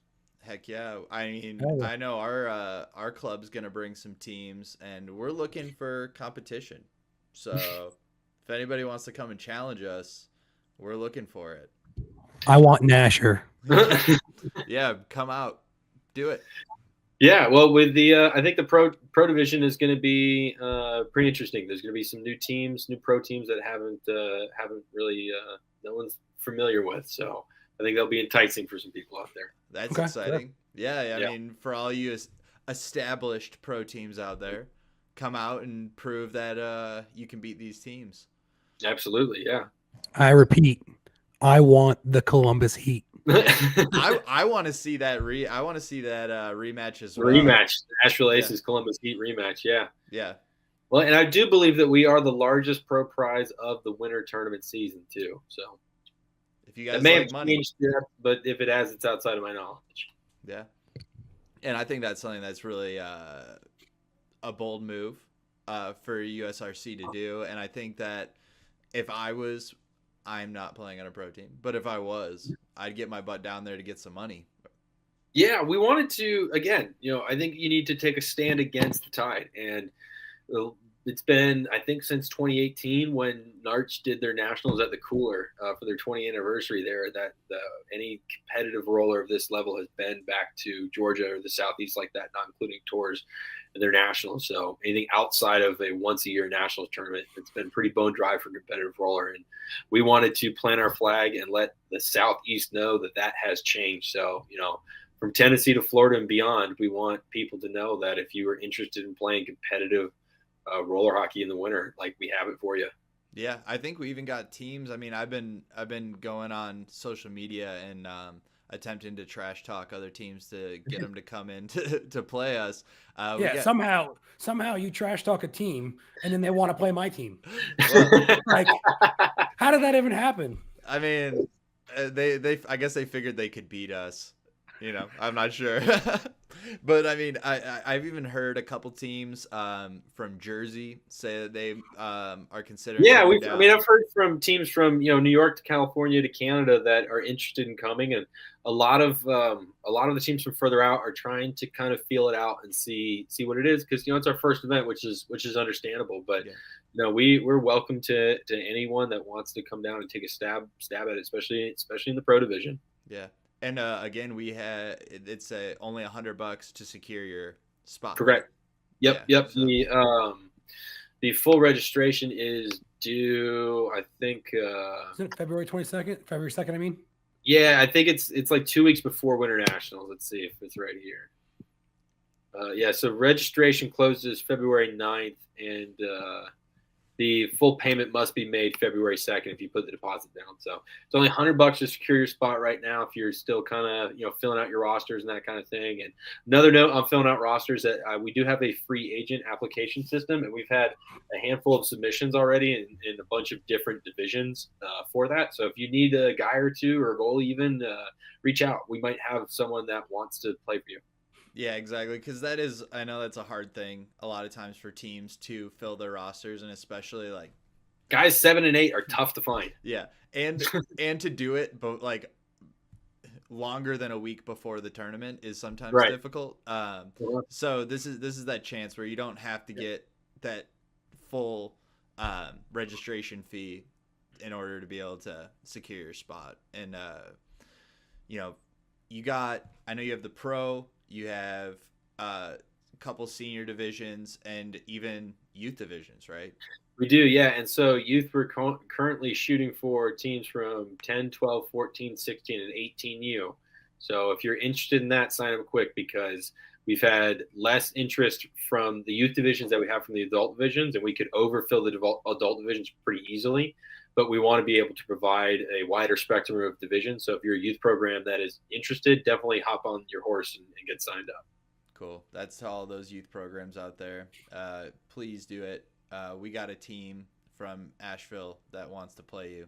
So yeah, and I will say to if any youth teams out there are concerned about signing up for something and then division potentially not filling, we will refund your money.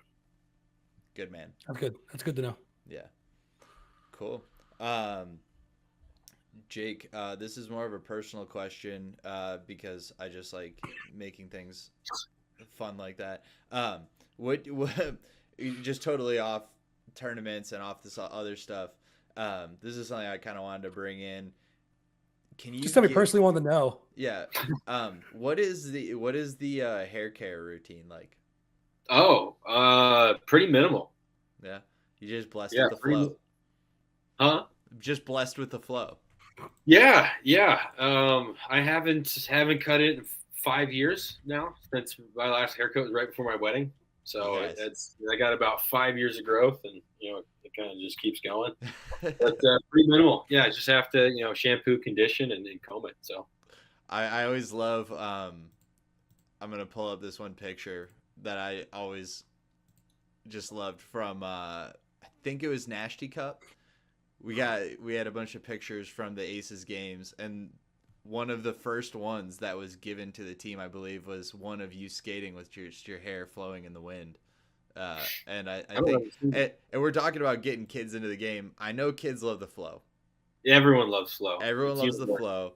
Yeah, it's universal. So I wanted to use this as an opportunity to, as no Offsides as a platform, we want to be able to showcase everybody's skills, whether it be actual rink skills or flow skills. If you have pictures that you want us to post, we would love to have a competition for best flow.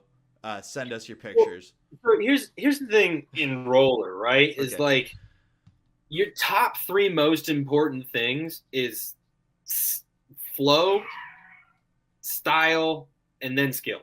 Yeah. If we're being really honest. Yeah. I've never seen so many gold chains during a game in my life.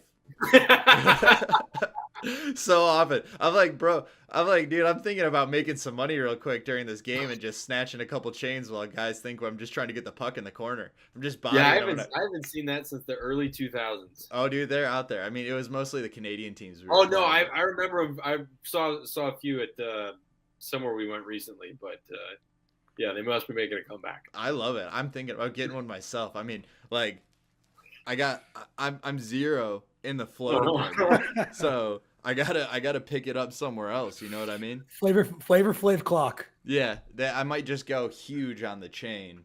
Yeah. And then I also wanted to know your take. I'm noticing a couple players. It seemed like for a while, when it came to the gear, dudes wanted tight stuff. They wanted the tight pants. Oh, in roller? Yes, but it seems like I'm seeing some flowy pants come back. I think it's the opposite. Really? So, I mean, you talk about the 90s. You're talking about the original black biscuit pants. Oh, yeah. Flowy as hell. Oh, yeah. Right? I think now everything's starting to taper. Everything's starting to go just straight down, taper down your legs, and have a nice tight fit. Yeah. What do you? I would say the new gear, but I think we've seen some people recently throwing back some old stuff. Like I remember seeing a kid wearing some hyper pants recently. Oh yeah. At the last tournament we were at, and those were baggy. Found those on Sideline Swap. Right. He found those in his dad's closet. I think. Yeah. He's like, son, I think you're finally ready for these. Yeah. He was gonna give him the Pro Joy, but he wasn't ready for the Pro Joy. Not yet. Too baggy for him. Couldn't handle it. I appreciate that. I think your ranking system on the importance of oh, for sure, it's deadly accurate. Yeah. Flow, style, and skill. Yeah. A lot of people don't have flow, so they got to compensate for skill. I mean, Yeah. that only gets you so far. Precisely. I don't know. I mean, and that's something that I love about the game too. And I think that, like, to tie it all the way back to what we were talking about at the beginning, I think that that's kind of what drives the innovation with, like, the kind of getting stees on your moves. You know what I mean? Like, it's we talked about, I think last time you were on, that sick between the legs pass that was highlighted through, I think, a couple different roller circuits. Just wasn't that JJ Fecto? Yeah, where it's just at State Wars. You're talking about where he looks like he's gonna shoot it and he slides it through his feet to the big guy in the back door. Yeah, that's nasty. Yeah, and it's stuff like that you see that happen and you're like, that is gnarly. You didn't get benched for that in roller. Yeah. No, it's beautiful, and that's the kind of thing that drives the overall skill, because it's like, you know, people say, like, oh, try that in ice, you're going to get lit up. It's like, yeah, but eventually people are going to be doing that in ice, and they're not going to be getting lit up because they've practiced it enough, and it's because of these guys. It's all time and space thing, right? Yeah. It's the same thing with the Michigan. They're like, oh, I'd light him up. No, you wouldn't. You couldn't catch him. Yeah, no, dude, I'll be the first one to admit I had my doubts with Bedard going into the NHL. All right, because I was like, I don't know if he's going to be able to hack the physicality of it. But when you pay attention and you have that spatial awareness, that sense of timing, you can pull off things like a Michigan and make it look like everyone else wasn't even trying, when I'm guaranteeing they were. Because it happens in like 2 seconds. Yeah. Like people's reaction time is not that quick. Yeah. So I mean, he just happened to get the puck all alone behind the net. Good luck. Yeah. Yeah. But if you're gonna do it, if you get that time and space, you better capitalize, right? Yeah, well, you know, it's funny because the Michigan became much more popular in the NHL just like recently, right? Yeah. And it's always cracked me up listening to non-hockey fans be like, oh my God, it's crazy. It's like, it's a sick goal, but kids can do it. Yeah. Yeah. It's the balls it took to do it in the NHL that was impressive, not the fact, you know what I mean? Yeah. Well, you had to get rid of all the brutes in the fourth line. Yeah. Yeah. Yeah. You figure if you did that, if they were doing that, I don't know, let's just say 10 years ago. Yeah. They're getting pounded after. For sure. It's a completely different game. Mm-hmm. Yeah, you would have had somebody just the next shift just not even. It would have came off the bench and they would have skated down and they started kicking the crap out of you. Well, so that's people like to sort of forget the context, but like that's why everyone hated Ovi so much when he entered the league. Yeah. Because he was lighting things up, putting it through his feet, going bar down, and you couldn't say anything about it. Yeah. Because he was annihilating people in the neutral zone. Yeah. And he sellied hard. Exactly. Yeah, right. And so he just got under people's skin. But guess what? You couldn't. Good luck. You want to punch him in the face? He's 6'3", 250 pounds. Yeah, do it. See what happens. Dude, yeah, you see what happened with Svechnikov. Yeah, that's what I was just going to say. Yeah. I mean, he does it to his own people. Mm-hmm. Yep. I mean, I love seeing the innovation. I love seeing just the skills increase and seeing the game change in that way. I'll rehash. I do not think that the Michigan should be dubbed illegal. No. If it's over your shoulder, it's over your shoulder. It's a high stick, whatever. But if you can pull it off, do it. If any of you young people can think of new moves, new skills, new ways to dominate in the game, do it. For sure. It's a game about, the point of the game is to win. It's to score goals, stop goals from getting scored on you, and win. And I want to see more of it. And one thing I really want to see more of is goalies playing the puck. Yeah, And that's definitely gonna happen. Yeah. Yeah. And like I watched a random highlight from Osgood scoring. I mean, way back, a Red Wings reference for you, Jake. Way back, it was probably like 98. Just, they were shorthanded or end of the game, maybe pulled the goalie, and instead of just doing the smart thing and giving it to his defender, he was like, screw this, and sent it full ice, sauce, landed right in the net. And I want to see more goalies growing balls like that and doing some crazy stuff. I don't know if you've ever had the pleasure of meeting him, but there is a guy by the name of Connor Johnson, who is an absolute beauty. True definition of the word. One of the biggest legends you could ever meet in the Southeastern roller scene. And he's a goalie, and he wears the Herbe Hashik cage. Oh, yeah. And he will come to the bottom of the center circle and try to quarterback a power play. Dude, that's what I'm talking about. Great. That's what I'm talking about. The last couple times in our pickup games, I'm sending it back to the goalies all the time, and they're confused. I'm going to say that to the very least. Yeah. They're like, what are you doing, man? You know, but it's like, come on, man, get in the game, like jump in, become a part of this. Yeah. You need me back there. Yeah. What are you going to do? Get a drink of water? You've had enough. You need me back there playing goal. Yeah. I'll handle the puck. I'll toe drag someone. Yeah, you got no problem with sending sauce up the ring. No. I've seen Dan do that, actually. I saw him toe drag and then spin move someone last time he played goalie. Yep. I'll do that. When I'm playing forward, I'll do a toe drag in front of my own net. I don't care. Yeah. I also want to see some goalies practicing their shootouts so that randomly in shootouts, it's just the third shooter's the goalie. There was in the KHL All-Star game, I think recently they had the goalie go like on a breakaway. Yeah. That was fun. Exactly. I love to see it. And it's like, yeah, remove the center ice rule. Oh yeah. Screw it. The center line? Can't cross center line, yeah. Yeah. I mean, less restrictions in that way. Let the game get crazy. I don't mind. What's the worst that happens? You get scored on? It feels like that'll be like pretty. It's like the ultimate defeat, yeah. Yeah, that's the proper punishment. If you're a goalie and you went all the way up there and lost the puck, that's the proper punishment. Just get I think that's fair. Yeah. Why would that be a delay game or whatever? Like the most dangerous thing a goalie could do is stick handle out to center ice. I think what it comes down to though is they'd have to implement more rules, and they don't want to do that, right? Because then it comes down to then like the goalie could then, if they're good enough, put the puck up into their glove, and then they have to put a rule in of like it have to bridge into you can't close your hand on the puck and stuff like that. You can't do that outside of a certain outside the hash marks. It's already a rule. What do you mean? A goalie can't freeze the puck outside the hash marks. Yeah, but like let's just say the puck pops up, right? A player can just take it and put it down. Sure. Right? A goalie can make it look like that happened, catch it and make it into That's like what we all do anyway. Yeah. Yeah, we saw just the like, oh, it's not coming out of my hand for some reason. I don't know. Yeah, everybody closes their hand, catches the puck, and throw it down. Yeah. The most non-called thing. I agree. I'm just calling it. I'm calling it now. That's our new goal for next season. See how many of those we can call. Open palms. Yeah. You got to get the back of the hand. Yeah. Mm-hmm. I'll take it. I'll practice. I usually just do the headbutt. Knock it down. Yeah, that's risky with no cage. Well, no risk, no reward, man. I mean, didn't you already split open your face last year? Like twice this year? Yeah. I'll be all right. The scars didn't come in, so they weren't bad enough injuries apparently to remind me to stop doing it. That's good. Yeah, it's my first year. I didn't break a tooth, so that's nice. Yeah, that's got to be great for your dental bills.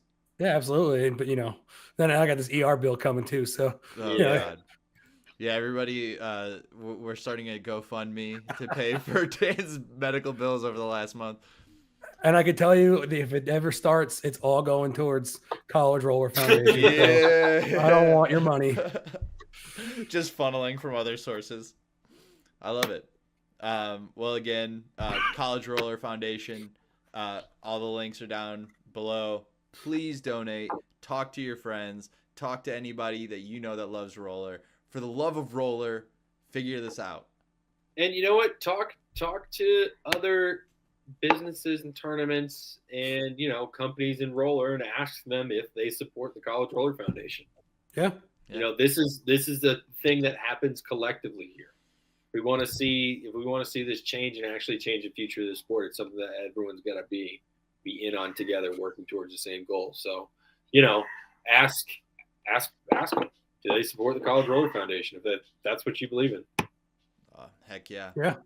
And so what I just want to bring up some big news that, Justin, you and I have just collectively gotten, and that is that going forward, No Offsides podcast will be sponsored by Champion Hockey.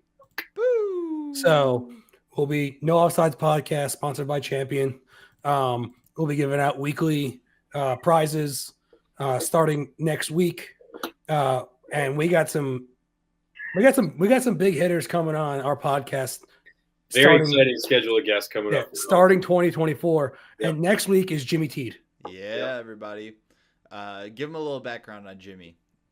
Jimmy Teed is right now playing overseas in the Spain Liga Elite League for the Tres Cantos. Right, he's plays for Black Ice during roller season, and then he's played for Team Canada during Worlds. And so all he wants to do is spread the love of roller. Yep. He's going to come on the show and talk about it. Yeah. And so, we'll talk about his experiences, where it all began. We'll touch up on all of that. I'll bring in some of his stats. Heck yeah. Because I love stats. So I'm a stat guy. Well, and then that goes back to kind of what Jake was saying. When people see what they can do in the sport, it creates those dreams. It creates that inspiration for, why am I playing this? Am I playing it just for fun? Am I playing it for fun and because potentially I could be going and playing in Spain one day? Let's do it. Do it. So we'll definitely talk to him about youth and what he thinks we can do about bringing that dream forward. And again, talking about the Champion hockey sponsorship, Dan said we're going to do weekly giveaways. So pay attention to our social media. If you're not following us on Instagram, follow us. And we'll be announcing how all of the giveaways are going to be going. I do know that next week we are going to be giving away a set of the Gold Series wheels. Yes. Yeah. So I know I need new wheels. So I'm probably going to try to win them. Don't let me win them. Don't let me win them. Please, other people, get involved there. Hey, Justin, you're disqualified. No.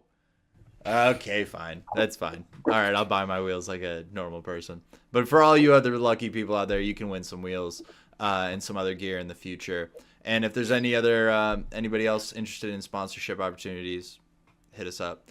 But we want to give another huge thanks to Champion Hockey for bringing that opportunity to us, and we look forward to the partnership for sure. Absolutely. Yeah. Jake, you got any last words? As it will be? I think we covered it for now, boys. I'm sure a lot's going to come to me in about 30 minutes that I was like, I should have. But I think we're about 2 hours in. I think that's enough for today.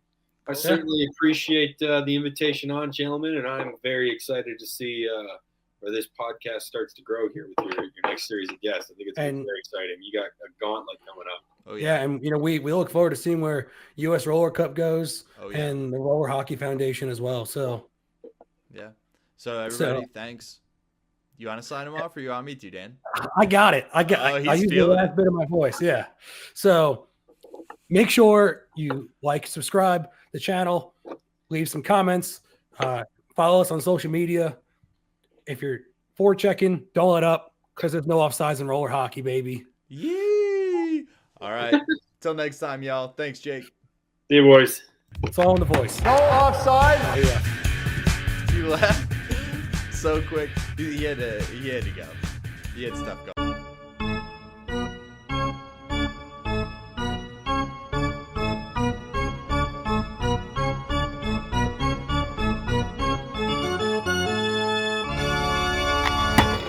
Hey everybody, and welcome to another episode of No Offsides.